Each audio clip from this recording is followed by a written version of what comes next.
it's time for those Friday Night Lights. NewsWest 9's Game Time is back for week 3 of the high school football season. Of course, this is your one-stop shop for highlights, interviews, and plenty more. Jenna Alike is here now, getting ready to take you through a full slate of another week of games. Jenna, hard to believe it's week 3, but Alex, this season is flying by already in a weird way. It's already week 3, and our Game Time crew has a front row seat to all of the action. Come hang out with us after the break.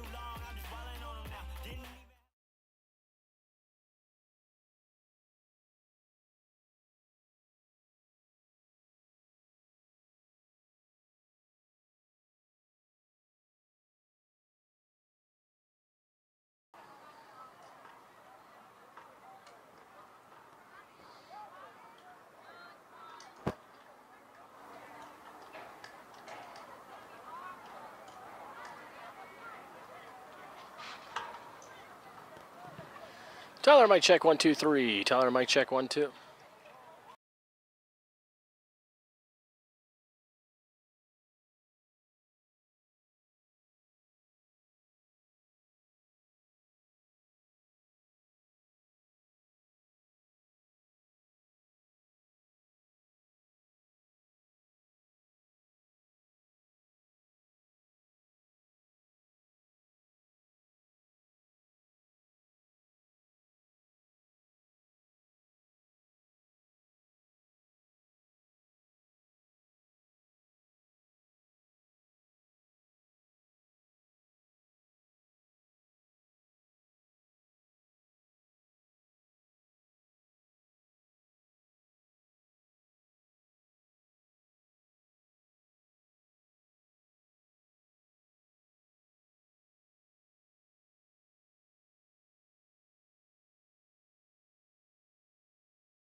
NewsWest 9 Game Time kicks off now with our all-star lineup of Jenna Alike, Corey McIntyre, Tyler Dupnick, and Jason Freund. We're bringing the ultimate high school football experience to West Texas. Settling in here in week 3 of the high school football season, teams from across the basin are in the thick of the non-district slate and are looking to fend off any unluckiness that comes with Friday the 13th. Game time starts now, and our team is ready to guide the journey.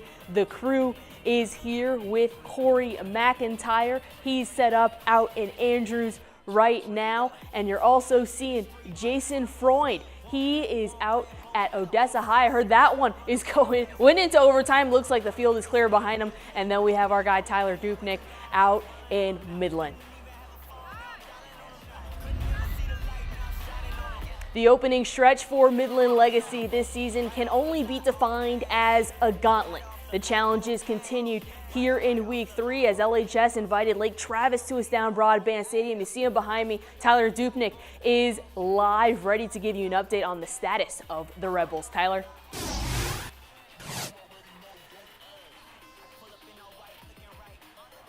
Yeah, Jenna, tonight at Down Broadband Stadium, the grueling schedule to start the season for the Midland Legacy Rebels continued, facing, in terms of where Dave Campbell ranks them in the state, the number 8th ranked team in the state of Texas in Lake Travis. Now, last week against Euless Trinity, Legacy got their offense going a little bit, but defensively they still struggled. They've given up 60+ in their first 2 games, but would that change here tonight?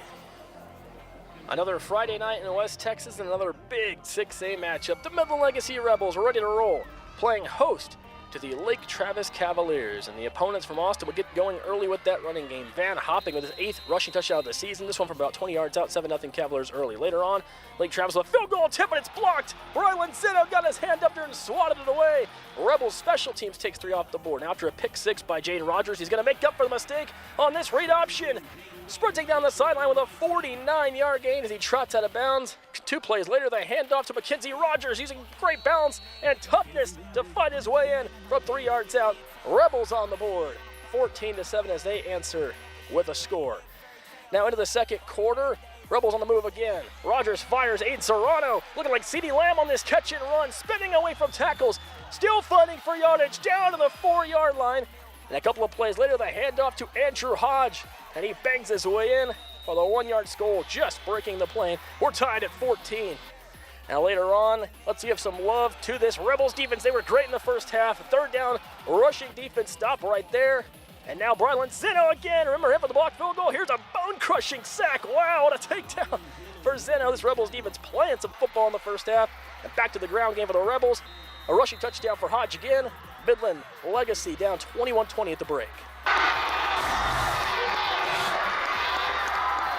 Final score tonight from us down Broadband Stadium. Lake Travis with the win, 41-20 over Midland Legacy. They pitched a second half shutout, and part of that has to do with Jaden Rogers, a quarterback. He was injured late in the first half, so JP Reyes came in to finish at quarterback, part of those second half struggles. Another night of improvement, though, for the Rebels. I had a chance to catch up with head coach Clint Harmon afterwards, talked about how they were physical this week in practice that show up tonight. They ran the ball well, they stopped the run well. They're not, obviously weren't healthy necessarily tonight, but that full interview will be on our Game Time tab on NewsWest9.com later tonight, so check it out. Midland Legacy has another opportunity to get a win next week. Jenna? Hey, thanks, Tyler. Midland High with a chance to stack wins tonight in Amarillo. The home team got off to the hot start offensively. Jet Lopez connects with Trey Warmley for the rest of the touchdown for the 7-0 lead in the first quarter. The Sandies would go up by 2 touchdowns here in the first frame. It would be this rushing touchdown that would make it 14-0 Sandies. The Bulldogs finally got on the board in the second quarter. Stroman Bridges cuts the deficit to 7 with the quarterback keeper. Amarillo answered with a touchdown, putting the pressure back on MHS. The offense turns to its star running back, Elijah McCoy. He makes it a 21-14 game. Special teams is going to knot this game up at the end of the half. It's Anthony Kolb. He's going to get his hands on this punt and then take it the other way for the touchdown. Check this out. Perfect spot at the perfect time. That would be the halftime score. Midland High would end up completing the comeback and win 49-41. The season opener out at Ratliff Stadium was cut short for Odessa High in week 1. The Broncos come home this week with a 1-0 record under its belt. Jason Freund is at the historic stadium, and he has more on whether or not head coach Eric Hartman, the new head coach, notched his first win at home. Jason? All right. Well, Jenna, thank you very much. We had ourselves a back-and-forth game and a very fun offensive game between both Odessa High and El Paso Eastwood. Both teams having big splash plays on offense and taking up a lot of chunk yardage on the field, but the defense was also making some key turnovers when it came to it, and that kept the offense out of the end zone at times. And also, you're going to check it out in these first half highlights, just how these offenses were gelling. Odessa High Broncos looking to defend home turf against the El Paso Eastwood Troopers.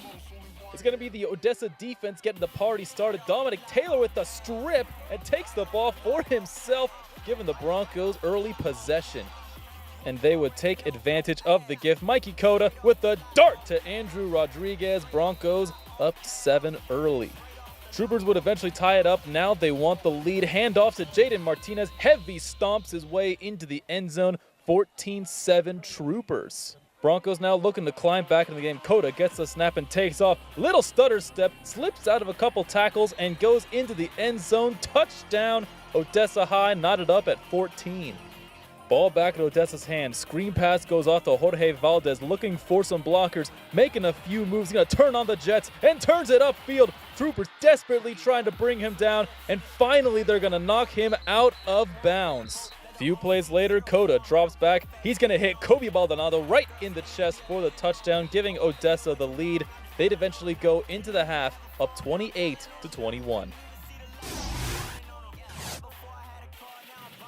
All right, well, Jenna, this one was also, well, unfortunately for Odessa High, the Troopers would storm back and come back in this game. And while it was, again, another back and forth debate in its second half, it would be the Troopers who would eventually take the win on a last-second touchdown run with 8 seconds to go to win the game for El Paso Eastwood 56-49. Now, Odessa High will be staying home next week when they face Monterey. And, of course, we also have a lot more football action to get to. So, Jenna, back to you.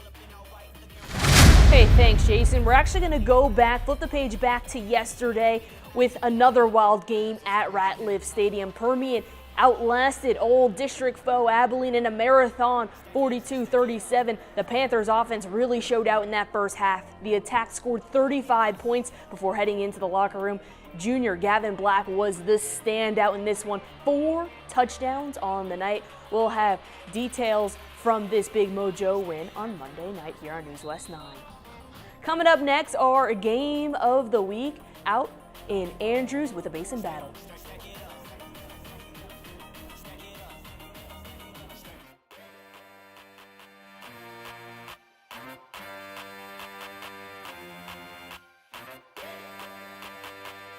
The Odessa Broncos, and you're watching Game Time on NewsWest 9.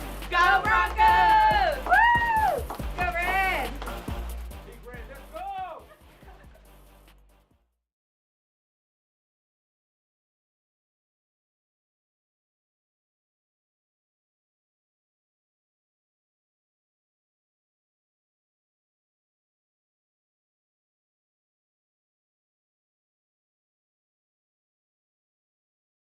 I'm standing here with Nathaniel Romero, who had a huge game, and Dylan Payton, who ultimately kicked the game-winning field goal. And how does it feel to get this win on NewsWest 9's Game of the Week? I'm going to start with you. It feels amazing, coming out here and getting a good win against a good quality team. We battled, late when we're down 13 with a minute and 50 to go. We just kept fighting, and I think that's what really holds this team together is our fight and our will to win. I'd say just all working together. We all worked together great, and we pushed through, even against a great team, which had us up by 13. We stayed together, and we ultimately won the game. So.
Mic check 1, 2. This is Corey McIntyre.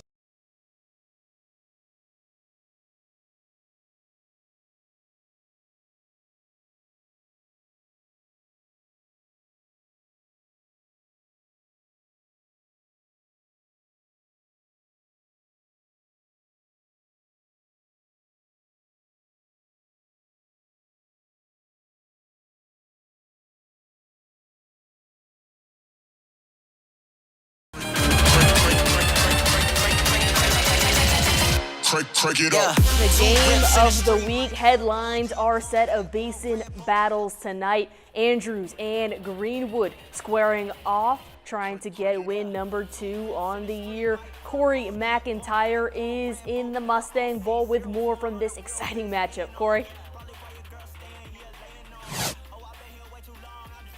This game of the week did not, by any means, disappoint.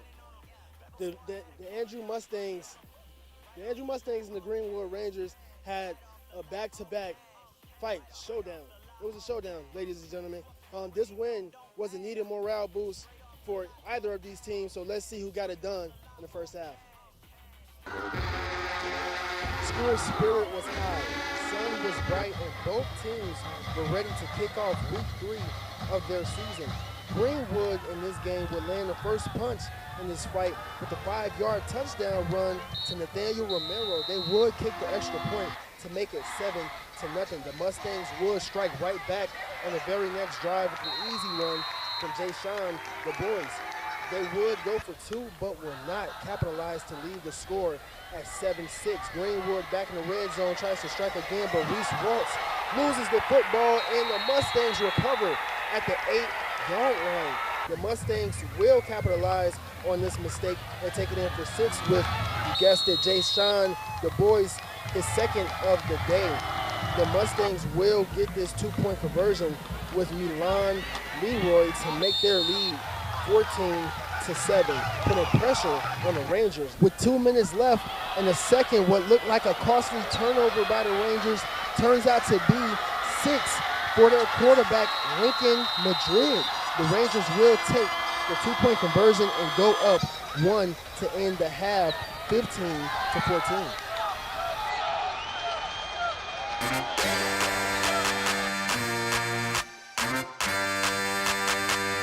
standing here with Nathaniel Romero, who had a huge game, and Dylan Payton, who ultimately kicked the game-winning field goal. And how does it feel to get this win on NewsWest 9's Game of the Week? I'm going to start with you. It feels amazing, coming out here and getting a good win against a good quality team. We battled, late when we're down 13 with a minute and 50 to go. We just kept fighting, and I think that's what really holds this team together is our fight and our will to win. I say just all working together. We all work together great, and we pushed through, even against a great team, which had us up by 13. We stayed together, and we ultimately won the game. So.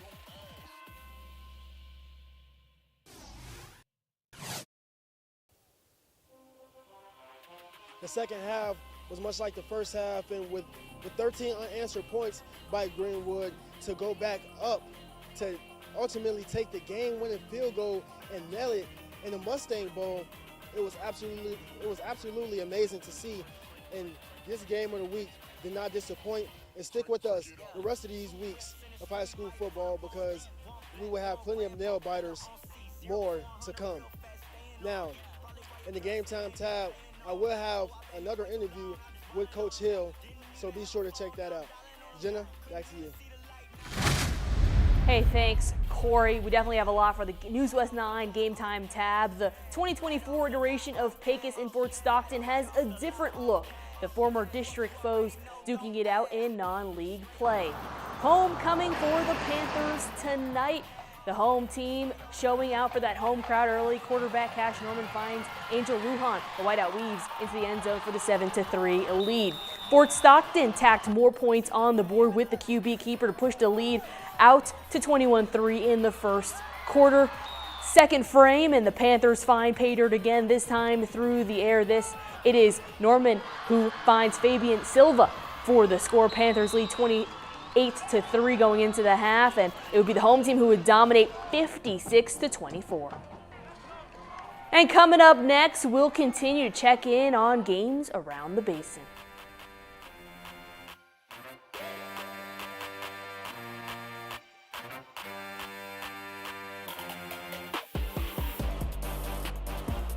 We're the Andrews Mustangs, and you're watching Game Time on NewsWest 9. Go Mustangs!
The last basin battle of the night takes us out to Crane for a contest against Ira Ann. It was a rough start for the home team tonight. It would be the snap that goes over the quarterback's head, and it was great field position for Ira Ann, recovered by Noah Gasser.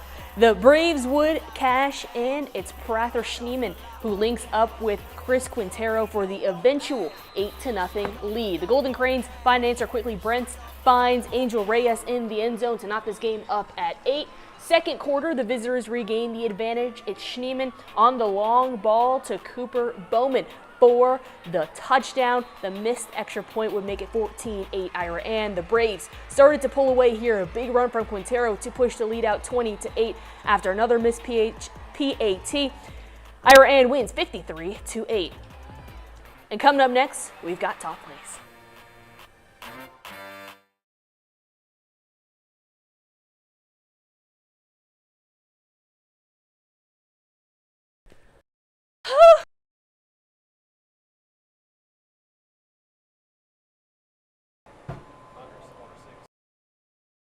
No. I was thinking about which ones were Not on you. float.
The last couple of days have been filled with electric competition. Now it's time to look back on the best of the best with Game Time Top Plays. Let's hop in.